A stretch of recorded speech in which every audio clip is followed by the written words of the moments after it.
3교시 수업을 시작하겠습니다. 3교시에서도 우리 그 스마트 팩토리를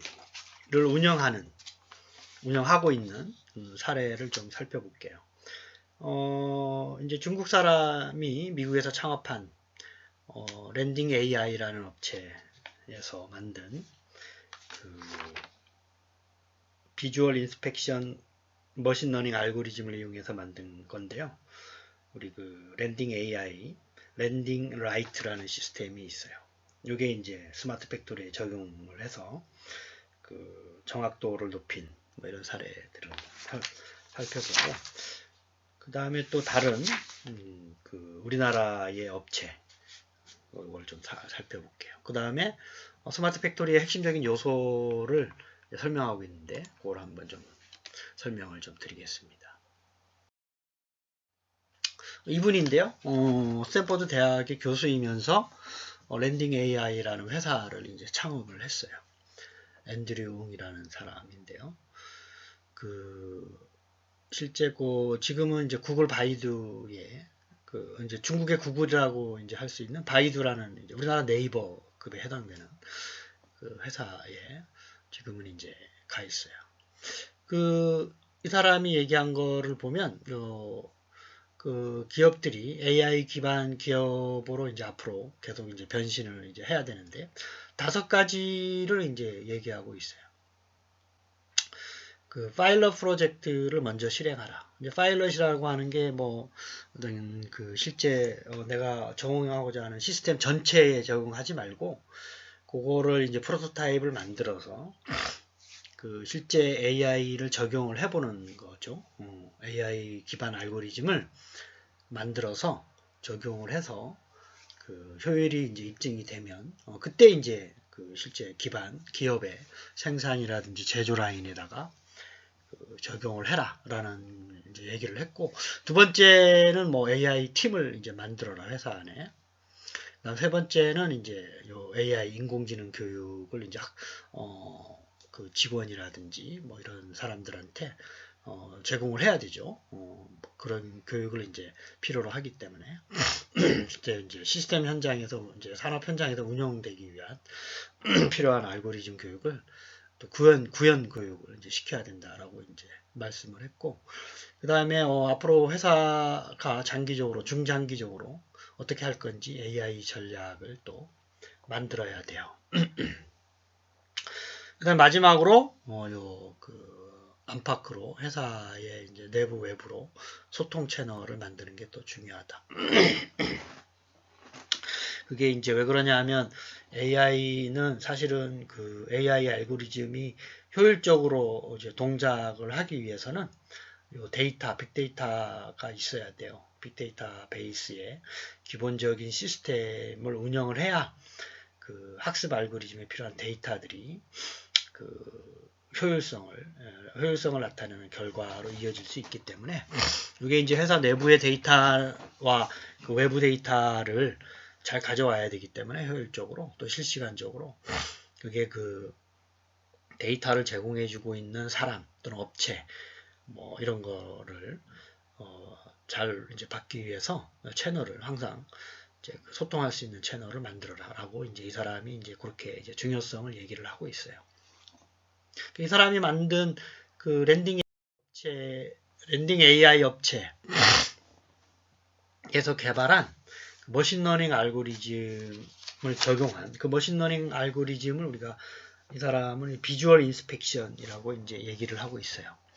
이게 이 시스템이 뭘 하는 거냐 하면 우리 반도체로 생각해도 되고, 우리가 만든 제품은 스마트 팩토리라 할지라도, 또는 이제 지금 공장에서는 항상 그 제품의 불량이 항상 있어요.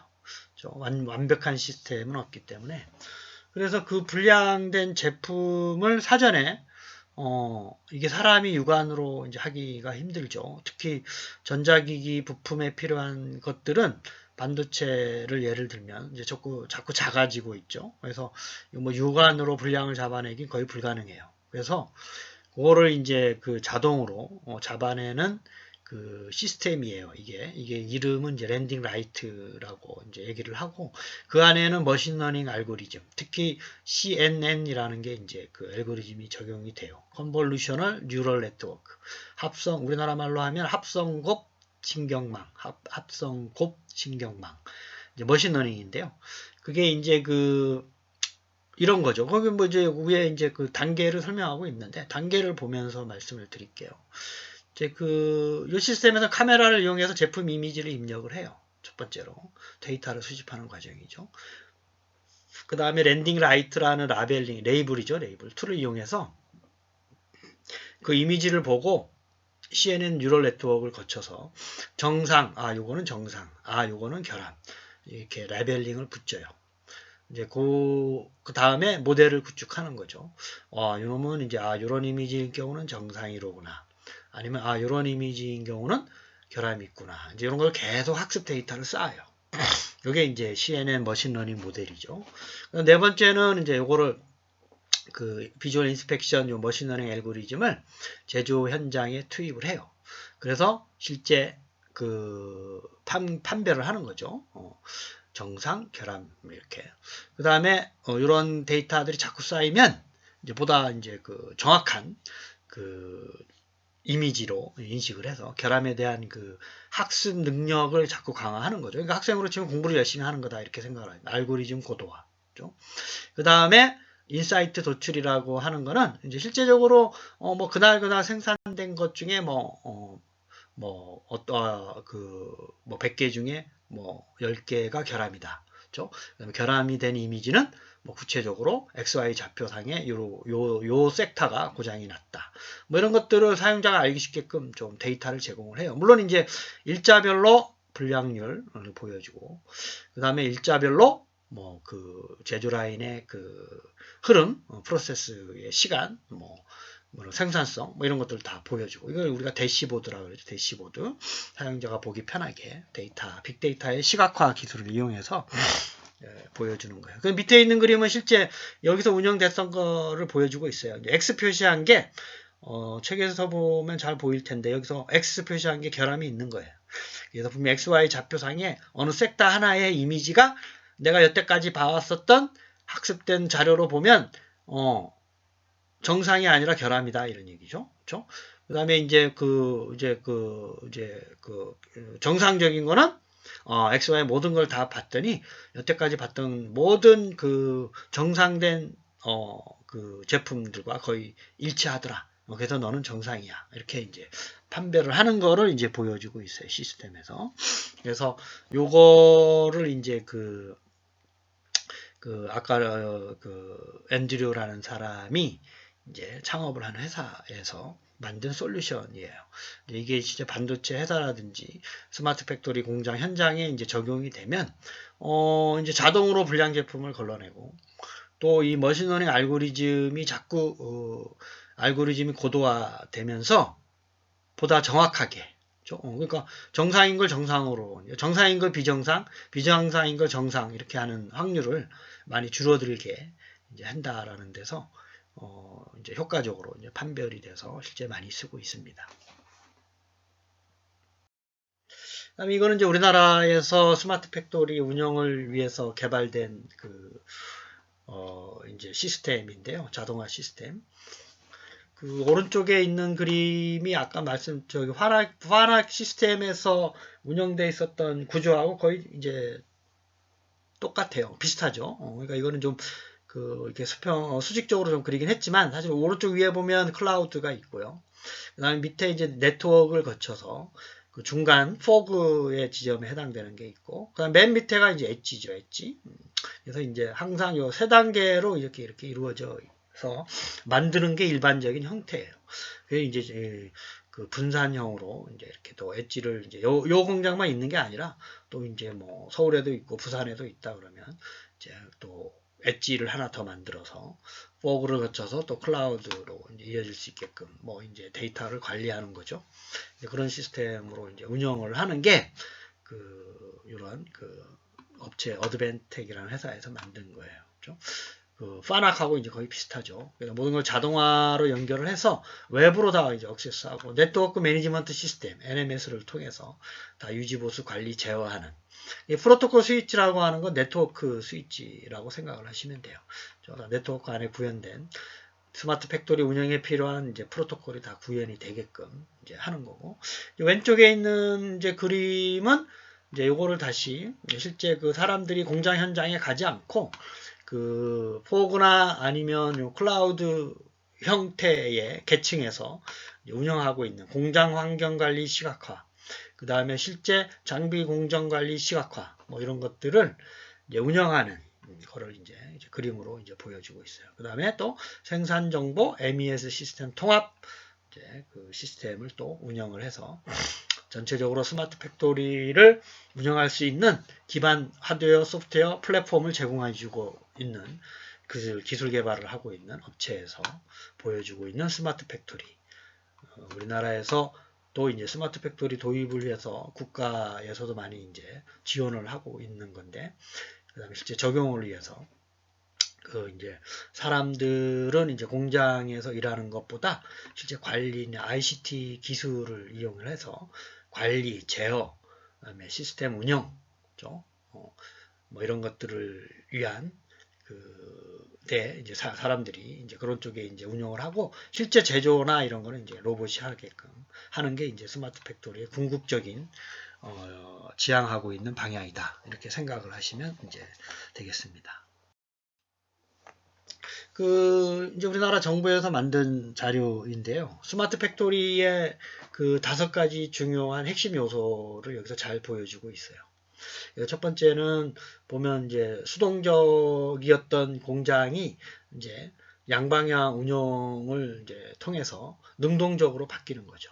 그래서 이게 이제 데이터를 이용을 해서 다 분석을 해서 이제 능동적으로 운영되게끔 이제 프로그래밍을 하는 거죠. 그 다음에 재고가 줄어들면 작업을 자기가 알아서 하고, 그 다음에 그 재고가 많아지면 또 그에 따른 능동적으로 또 대체를 하고 하는 게 이제 첫 번째 그 핵심 요소고, 두 번째는 이제 지능성이죠. 우리 AI가 기본적으로 돼야 돼요. 그렇죠? 그래서 환경 변화에 능동적으로 이제 운영을 하면서 스스로 판단하는 의사결정을 할 수 있게끔 하는 거고, 여기서 이제 배치잡이라고 하는 건 이제 묶어서 하는 잡들, 그렇죠? 뭐 순서적으로 하는 잡 말고 배치로 이루어져야 되는 작업이 있어요. 그걸 이제 주기적으로 판단하는 능력까지. 그 다음에 전체적인 운영 판단을 그걸 마스터 판단이라고 하는데, 그 입력되는 데이터에 따라서 아웃풋을 이제 스스로 도출할 수 있는 그러한 능력을 우리가 지능성. 두 번째. 세 번째는 연계성이에요. 그렇죠? 관련된 우리 수집, 데이터 수집, 저장, 가공, 그 다음에 뭐 사이클 상에 운영되고 있는 것들, 시스템들을 다 연계해서 효율적인 그 대량 데이터를 분석을 해서 그 관련된 필요한 영역에 보내주는 그런 역할을 해야 된다라고 생각하는 거고, 네 번째로는 민첩성이죠. 빨리 해야 되는 거예요. 성능을 보장해 주기 위해서 거의 실시간 처리를 가능하게끔 해야 된다라는 거예요. 그렇죠? 그것을 하기 위해서 그 정보 공유가 가장 중요하죠. 정보 공유를 통해서 빠른 판단을 통해서 그 제조 현장에 문제가 없게끔, 그렇죠? 스마트 팩토리가 스스로 운영되다가 발생될 수 있는 문제가 상당히 많이 이제 예측이 되죠. 공장 같은 경우, 이제 그런 경우 빨리 대처할 수 있게끔, 그렇죠? 예를 들면 이제 위험한 상황에서 공장을 제조 라인을 스톱해서 메인티넌스 후에 다시 가동하게끔 하는 이런 역할을 해야 된다는 거예요. 근데 마지막으로는 그 관리를 시스템 운영에 대한 관리의 신뢰성을 확보하는 거예요. 그렇죠? 그래서 신뢰성 확보를 위해서 데이터 인터럭이라는 그게 필요한데 서로 간에 필요한 데이터를 넘겨주고 그렇지 않은 데이터들은 스스로 관리해야 하는, 그렇죠? 안전하게. 그래서 공장들이 스스로 예측 가능한 작업을 수행하고 이게 완벽한 자재 입력에서 완제품까지를 출고할 때까지를 정확하게 문제없이 능동적으로 지능 있게 상호 연계해서 민첩하게 신뢰성 있는 제품을 만들어내야 된다라고 하는 게 우리 그 스마트 팩토리가 가져야 될 필수적인 핵심 요소들이라고 생각을 이제 하시면 돼요. 이거는 이제 우리가 이제 그 스마트 팩토리를 만드는 솔루션 업체에서 반드시 이 사항을 고려를 해서 스마트 팩토리의 하드웨어라든지 소프트웨어라든지 솔루션들을 만들어서 스마트 팩토리에 납품을 해야 된다. 뭐 이렇게 이해를 하시면 되겠습니다. 3교시 수업을 마치겠습니다.